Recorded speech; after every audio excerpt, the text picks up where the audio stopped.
Welcome back to another episode of Student of the Game. This is the Huddle, my solo episode recapping Chris Myers answering the call. I hope you liked that episode. I sure did. I liked it because my man's from Bern, Indiana. So that's where I grew up. But I liked it. I liked it more because, he came on and he's just like everybody else. I don't know what I'm going to talk about. I don't know about my story. I don't know how this is going to impact anybody. But I tell you what, it impacted me. I've listened to it 3 times already. And I've been impacted. So Chris, thank you for sharing your story. But answering the call, let's talk about what does that mean? What does it mean to answer the call? I have to imagine. So Chris's story is he's been a successful adult, but recently he was rattled. And he was rattled because of a story of his grandfather. And his grandfather lived freely. Larry Simon was his mentor. And he just had this, this vitality for life. And, Chris mentioned one of his sons is autistic, Joseph, and he felt like he was going to have to live forever to support him. And recently he switched careers, and that's a big step. I mean, think about that. When one of your friends changes jobs, you're like, oh, that's awesome, man. That's cool. Hope you're going to make some more money. Hope you, have you grow and all these things. But think about yourself. Put yourself in those shoes. Would you change careers right now? Would you change careers and do something that's totally different? And that's what Chris is doing. And his grandfather, Larry Simon, helped him see that answering the call means building a legacy, going after life as big as you possibly can. My encouragement to you is I hope you're going after life as big as you possibly can right now. We all have challenges. We all have setbacks. We all have things we're going through. That's called life. We're not promised a great life. That's why we call it the good life. My mentor, Brian Buffini, has a podcast called The Good Life. And the Good Life podcast is so good. He talks about there's hurt, harm, delinquency, divorce, there's death, there's things happen to us. There's challenges along the way. It's not great every day, but your perspective, having the right perspective, can make this the good life. And that's what we're talking about today is the good life. Answering the call is living the good life. I want to talk about answering the call as it relates to you and the work that you do every day. There's a lot of things that change, right? I mean, what do they say? The only thing that's constant is change. You've heard that before. Let me tell you what's changing in the real estate industry. We've been studying this for the last couple of weeks. There was if you haven't heard, we did a podcast on this too. The NAR, National Association of Realtors, was in a lawsuit. There was a settlement, $418 million settlement. It's not over yet. They're looking to settle the case mid-July. And there's just some changes that's going to happen. And let me tell you who doesn't like these changes. The people who don't like these changes the most are realtors that have to change the way that they go about their daily business. They don't. Why? Because it's change. Is it good or bad? No, it's neutral. What are you going through? I hear, I have friends and family members, if something changes at work, it throws you off a little bit, right? I remember when my wife was a nurse and she came home and she's like, wow, we're going to a computer charting system. Now we have to chart, all the vital signs. And for all the patients, we have to chart these electronically.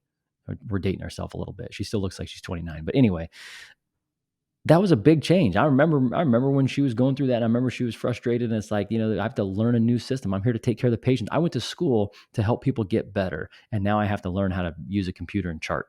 Are you going through something right now in your work? Maybe you got put on a new team, or maybe there's a new project or something. At some point, there's going to be a bunch of people that are frustrated. And there's going to be one person who stands up and answers the call.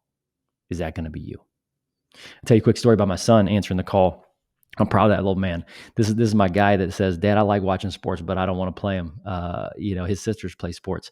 And there's a musical, Charlie and the Chocolate Factory. And he wanted to be Willy Wonka. I'm like, dude, have you ever done a musical before? He's like, no.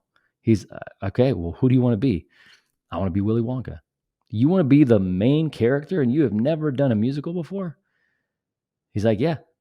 I'm like, well, okay, what happens if you don't get if you don't get the lead role, if you don't get the role you want, are you still going to do it? That was actually a question. And he's like, no, I don't want to do it. I want to be the main character. I want to win.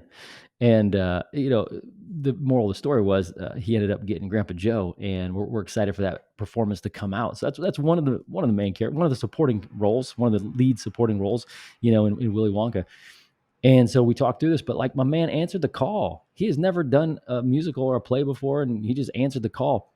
And I hope him as an 11-year-old, going to be 12-year-old boy, I hope this is one of those moments in his life that he remembers. Like when he's 25, 35, 45, and there's some big challenge, I hope he remembers to answer the call. Trey, if you're listening to this, answer the call, brother. Great job. Answering the call, what's that mean to you? Let's talk about, recently we're coming off of spring is awesome for sports. If you like sports, spring's awesome time. You got, opening day for baseball. You get the men's and women's, March Madness and championships. Right now as we're recording this, you got the Masters going on. What does answering the call mean? Well, if you have lived under a rock, you probably haven't heard of what happened in women's basketball. But South Carolina, Coach Dawn Staley won the national championship game. They beat Iowa, the Iowa Hawkeyes. For the first time ever, there was more viewers with the women's national championship game than there was with the men's. Sorry for you Purdue fans here. But you talk about answering the call. Look at what's happening with women's basketball.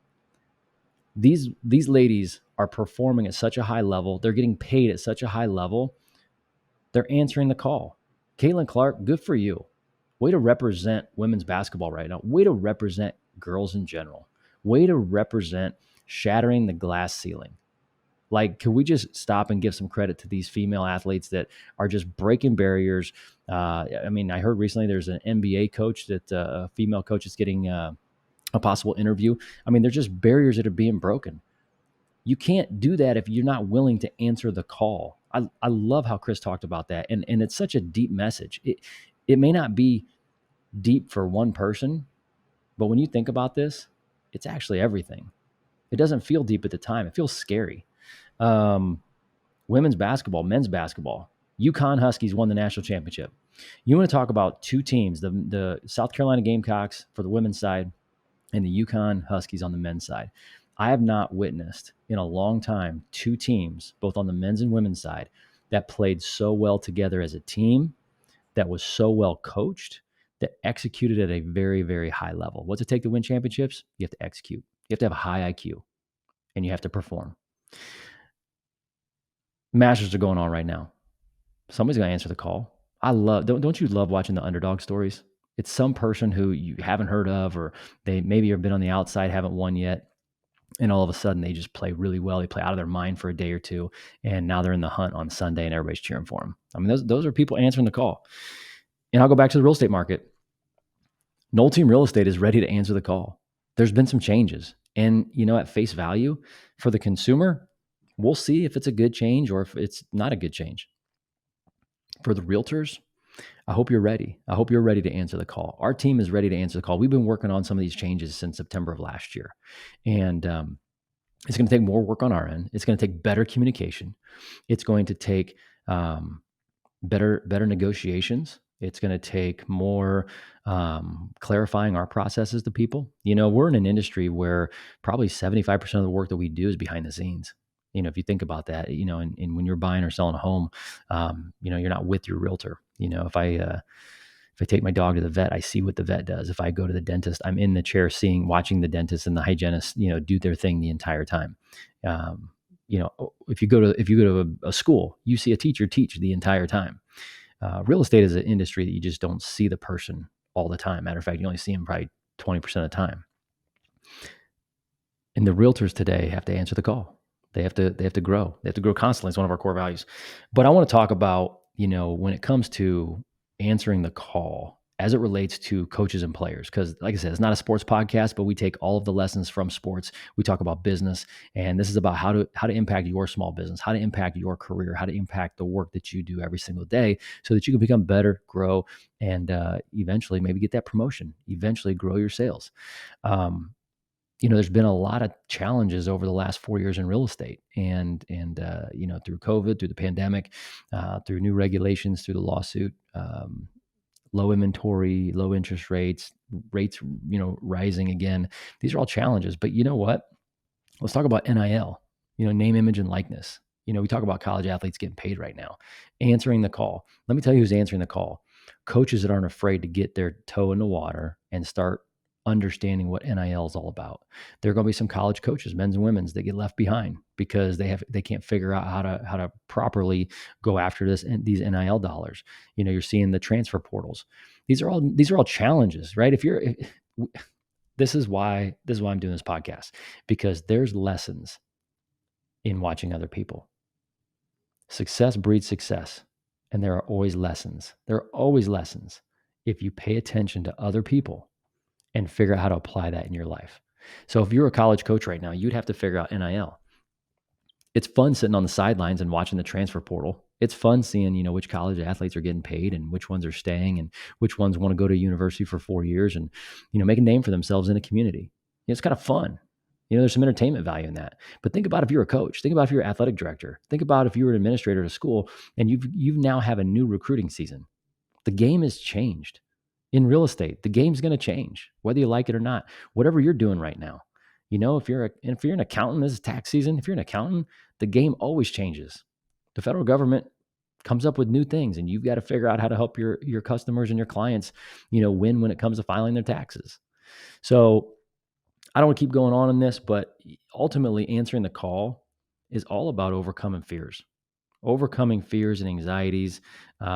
It's really, really kind of understanding what you're made of. It's understanding the life that you want to live and really being intentional. If you want to be intentional, you can have that life you want. But you know what you're going to have to do? You're going to have to answer the call, just like Chris did.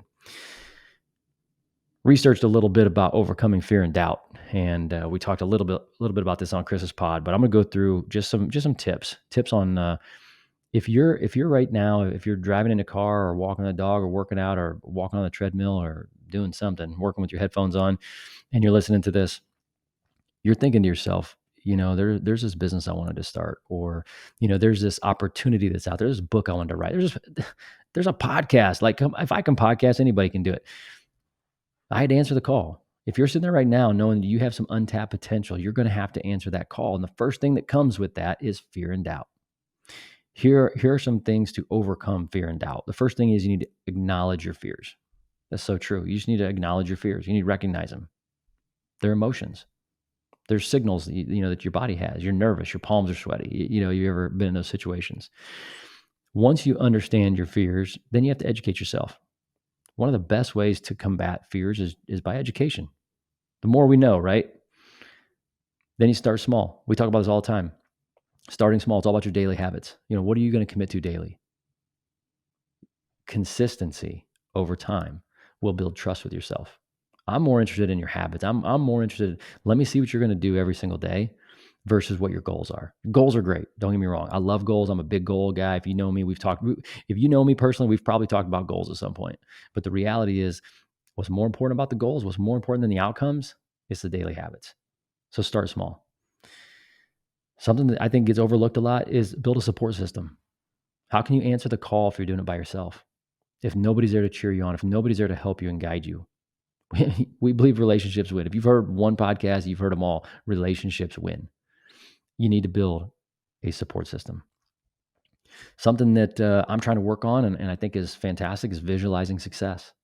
Have a goal board. Write that down. Have a home screen that has a picture of your goals. The visualization of where you want to go, who do you want to be, and what do you want to accomplish.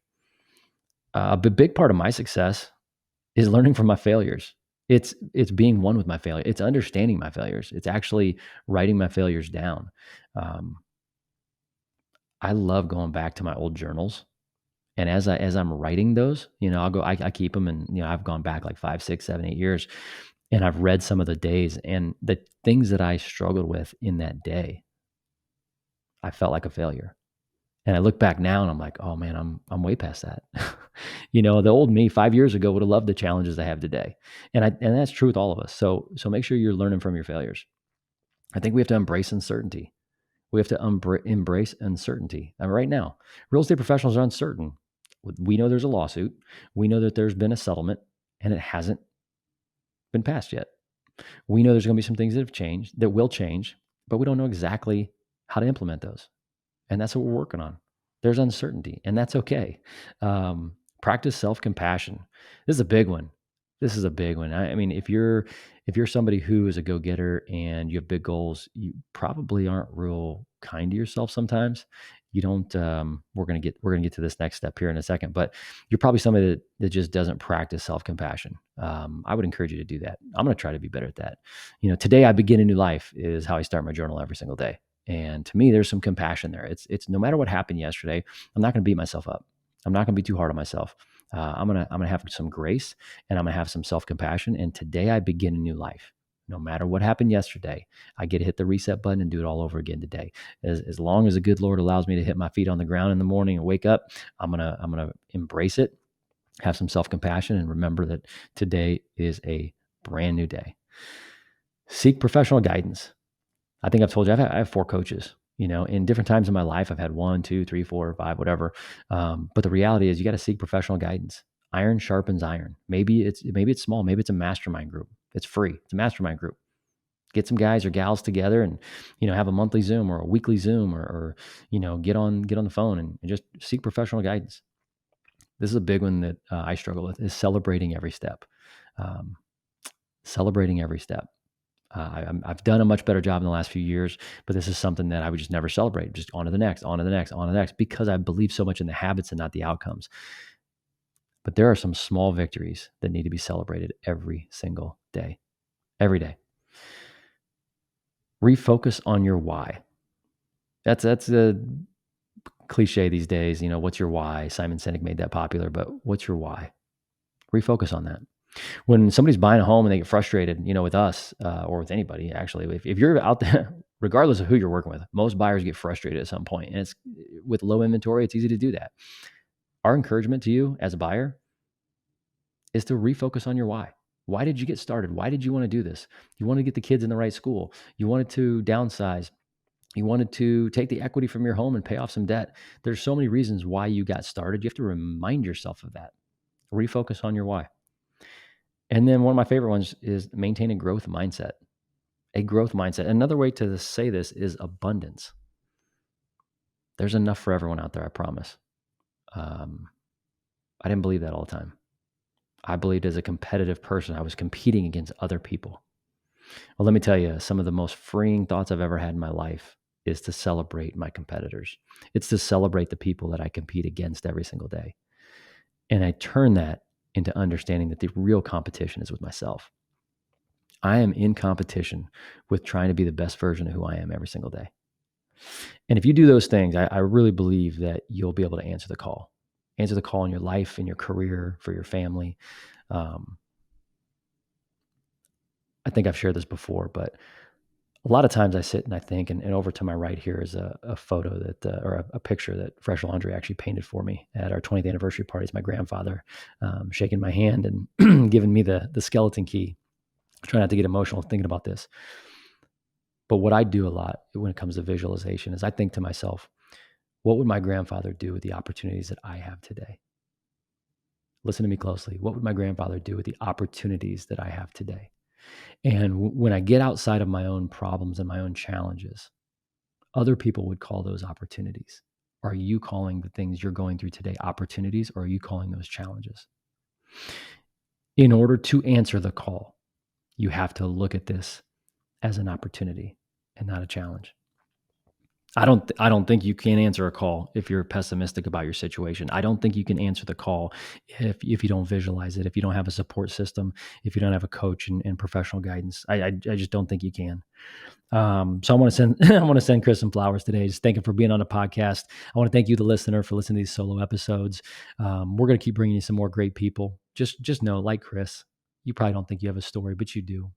Chris, thanks so much for coming on and sharing about answering the call, or talking about your grandfather and the legacy that he left you, and how you want to take this new career as a financial advisor, and you want to go help other people build their legacies. So flowers to you, brother. Thank you so much. Go follow me at Brad Noll on Instagram. We're going to keep putting out some good content, but as it relates to everything that we do, no matter what you're going through, if you're going to answer the call, remember, relationships win. That's a wrap.